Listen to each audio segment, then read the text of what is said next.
Allah, mau sudah diakikahkan, mau belum karena alasan-alasan yang wajar. Kalau dia meminta dengan syarat-syarat ini terpenuhi, dikabulkan oleh Allah Subhanahu wa taala. Kaitan akikah bukan terkabul dengan doa. Kaitan akikah itu terkait dengan dua hal utama.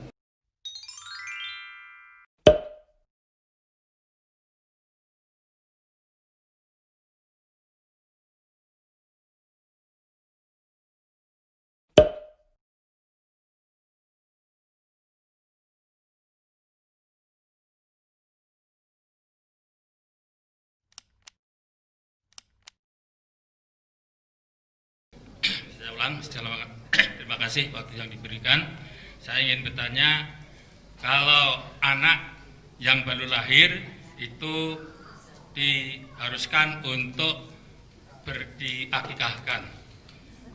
Ada orang yang menyebutkan bahwa apabila anak itu tidak diakikahkan, maka doa anak itu kepada orang tuanya sampainya atau nyampainya itu lama. Oleh karena itu, meskipun sudah dewasa, sebaiknya anak tersebut diakikahkan. Demikian pertanyaan saya. Terima kasih. Baik, ini bagus pertanyaannya. Apakah ada kaitan antara akikah dengan doa? Khususnya, apakah orang yang diakikahkan atau tidak diakikahkan? Apakah orang yang tidak diakikahkan doanya akan terhambat, dalam arti tidak dikabulkan oleh Allah Subhanahu wa taala? Ini tidak benar karena bertentangan dengan keterangan Al-Qur'an dan Sunnah. Satu, tidak ada dalilnya di Quran, tidak ada dalilnya di hadis, dan tidak ada kaitan khusus antara akikah dengan terkabulnya doa. Kalimatnya umum di sini, siapa saja, man itu siapapun yang meminta, ya, sepanjang yakin karena Allah, mau sudah diakikahkan, mau belum karena alasan-alasan yang wajar. Kalau dia meminta dengan syarat-syarat ini terpenuhi, dikabulkan oleh Allah Subhanahu wa taala. Kaitan akikah bukan terkabul dengan doa. Kaitan akikah itu terkait dengan dua hal utama. Satu, bentuk syukur kita kepada Allah Subhanahu wa taala. Jadi ketika Allah berikan karunia berupa anak yang akan dirawat sebagai amanah, kita bersyukur. Orang minta-minta belum mendapatkannya, ya. Ada yang minta laki-laki dapat perempuan, minta perempuan dapat laki-laki, minta cepat tiba-tiba lambat, minta lambat tiba-tiba cepat, kan? Makanya ada yang berseloroh mengatakan bedanya katanya pilkada dengan pilkab agak jauh, walaupun awal-awalnya sama, ya. Kalau pilkada saat terpilih apa namanya?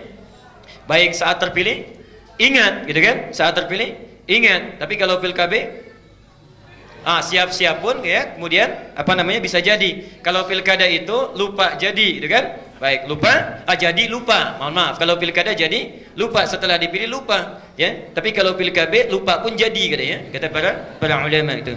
Nah, kaitannya itu satu dengan syukur. Jadi setelah Allah berikan, orang lain belum dapat, kita dapat, syukuri itu.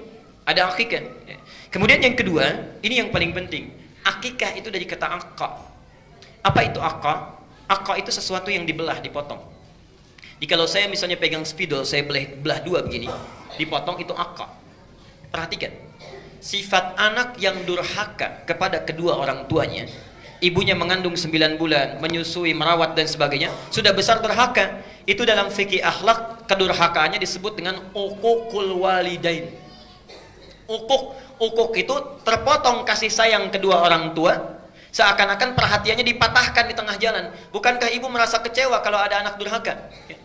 Setelah dirawat apa dan sebagainya, tiba-tiba anak itu luar biasa berperilaku buruknya.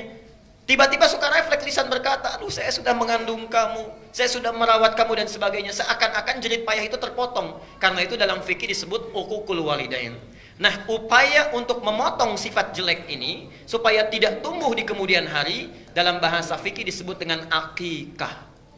Jadi akikah itu kaitannya dengan dua hal. Satu syukur, yang kedua permohonan doa kepada Allah. Dengan ikhtiar ini memohon supaya sifat-sifat hewaninya itu dipotong lebih dini supaya tidak tumbuh dan mudah diarahkan di masa yang akan datang. Jelas ya?